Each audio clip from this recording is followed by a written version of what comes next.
Here's the killer. I love Barefoot Gen. And not just a movie, it's everything to do with the series. It was originally a 70s manga that spanned, God, what was it, like 14 years of time? And as we can see in the movie Barefoot Gen from 1983, the character designs had to adjust to take into a case that the original style was very 70s aged.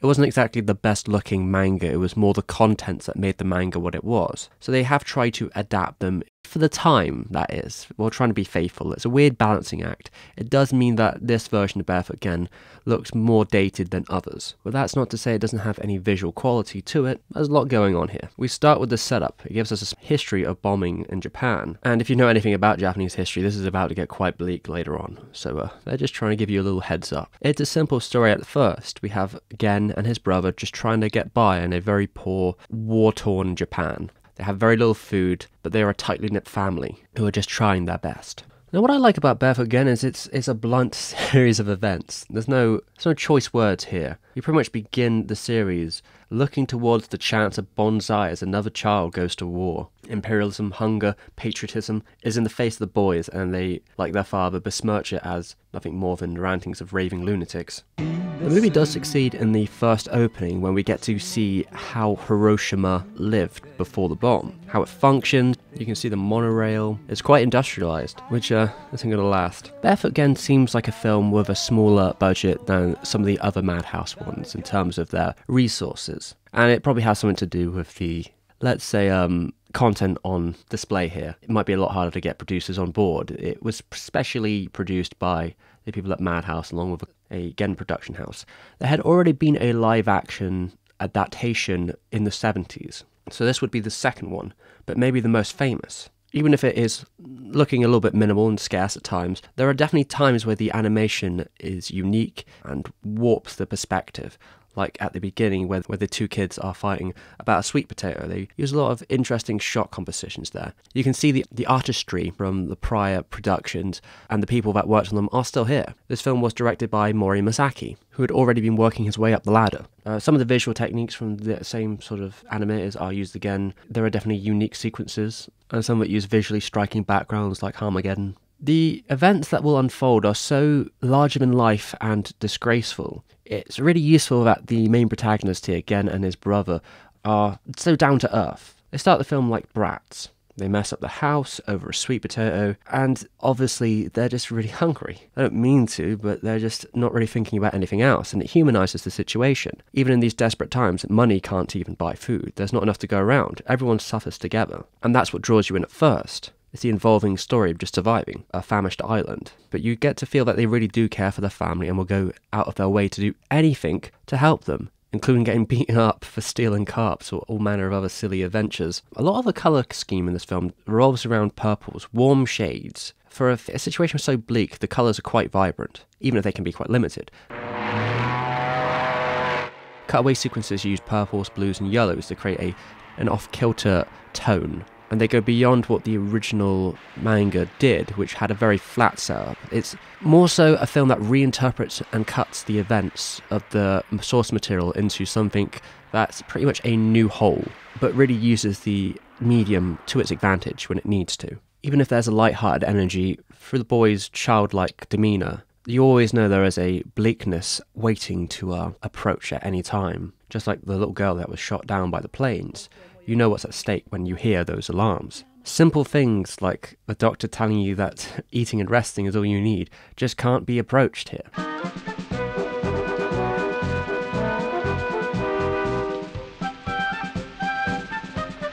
The musical approaches here have a sort of soft and soothing childlike quality to them as the boys just try and do their best. It's playful, with some very lightweight flutes, horns, and triumph, as they are able to accomplish small goals. They're determined, stubborn, no problem will get in their way, and to their core, they'll put themselves on the line to help others that they care about. That sort of union, trust, loyalty, as well as approaching anti-war, anti-establishment, flat out decrying the loss of the war on the Japanese and their greed. It's certainly more blunt than other war films I've seen from the time.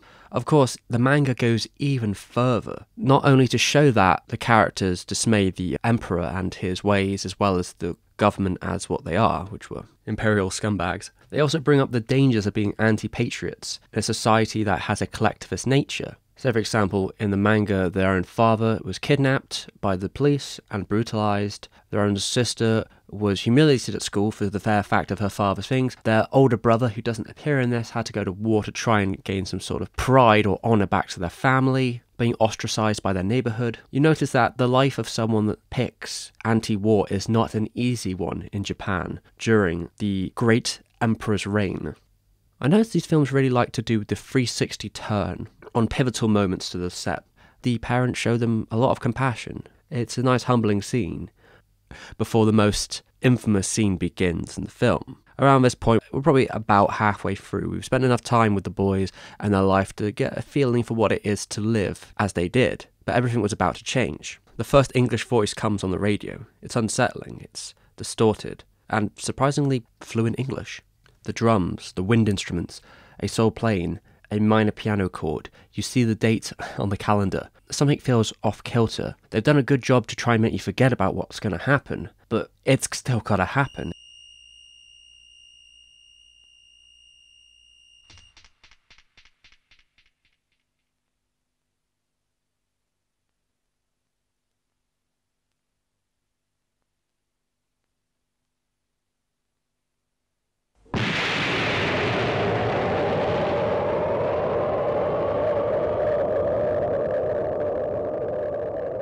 The world melts and opens up. It's a nightmare. The dead walk. Horses on fire. This is the apocalypse. Something the author has explained himself, that the sight of his school saved him, but when he awoke, he was in a living hell. Suffering as far as the eye can see. No torment before was this fast or this long-lasting. Barefoot Gen is not a story for the faint of heart. It's full of sadness and moments of extreme tragic horror. But as the creator's widow said, you can't depict war without graphic images. It would be a disservice.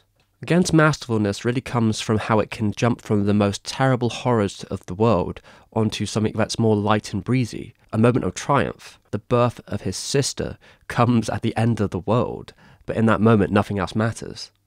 Barefoot Gen is a good education program for kids. It's hard to recommend to the youngest of kids because of how absolutely brutal it is. It would even put our British animated films to shame. But it's all the more necessary. The true tragedy here, the black rain, the radiation poisoning that comes after, the slow death. The people are losing it. Every victory after this is small. It's something you get for a flash, and then a problem begins again. The boys have to find a job. They need to find some way to support their family, or I should say, new family. As many passed away in the event, new faces arise. A new adopted brother. People ostracize those with no homes, who are left infected, scarred, or with radiation poisoning, thrown to the bins. It's a story of a great endurance. A Grave with the Fireflies is a bitter world where no one will help. Gen's one is of massive tragedy where still there are few that have good intentions that can stop that light from fading out. Even if death is unavoidable, the little pieces of hope are around the corner. Kentaro Haneda did the music for the first film, and it has a sparse, powerful beauty only used in key scenes. And some of that music comes back as a leitmotif in the sequel, Barefoot Gen 2. People don't tend to talk about the sequel as much, but in my eyes, it's just as an important part of the story. If anything, you can't have one without the other. They make one large film. The original film had a low count, and it had a bit of a transitional art style, but the sequel really buffs it up a bit. Akio Sakai is the new character designer, going to work on Grave of the Fireflies afterwards, so they definitely know the area. It's closer to that sort of style than the prior film.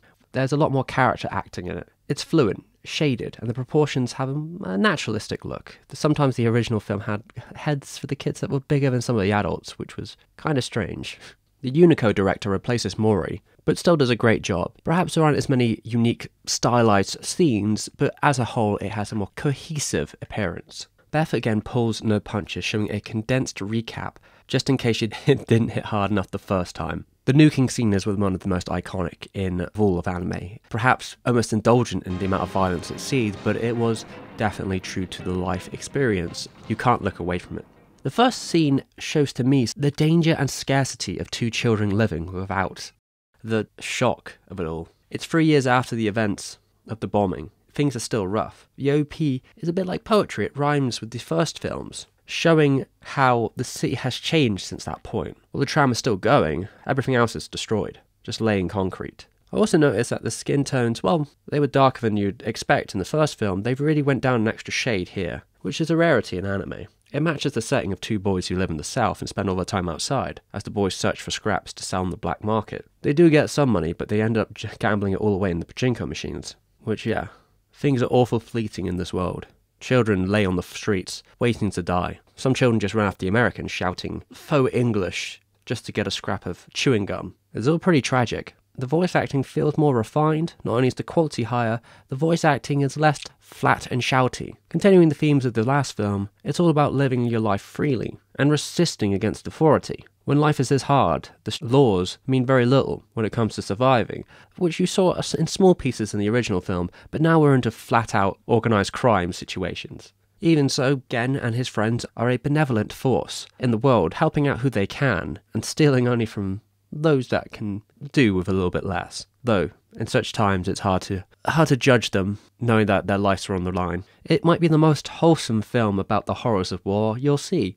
It still has the edge of the original. Say, for example, when they steal from the farms, and you kind of realise what's actually on stake here. Well, it seems like an easy mission goes awry when one of the boys is murdered by one of the farmers in cold blood. The laws mean very little to everyone. Who's going to miss an orphan on the street? It makes no difference to him. We see some of the music return.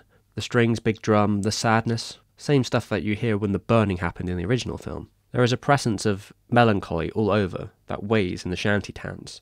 You may freeze to death at night if you're not careful. That invisible illness could take you as well. Life is vivid, but also short.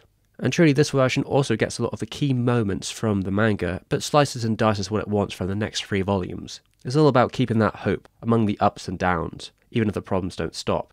For another victory may arise. Even if those struggles become for naught, it's all about the journey to try and survive. How the ingenuity of those with nothing seems to really pull through. Maybe seeing someone less fortunate than ourselves, even if they are fictional, could make us appreciate what we all have a little bit more. If you enjoy Barefoot Gen, you need to read the fucking manga. One of the most important ever told from people who experienced it firsthand. Yes, stylistically it's dated, it's a bit simple, but it builds on top of this narrative seen in both films, and it deserves that credit.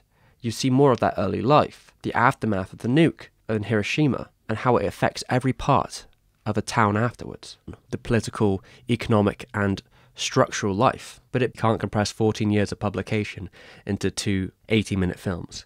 If you like what I'm doing this 30-day period, maybe give it a little support on Patreon, or you could throw something on PayPal, or just leave a cool comment. Hey, cool, have a nice day.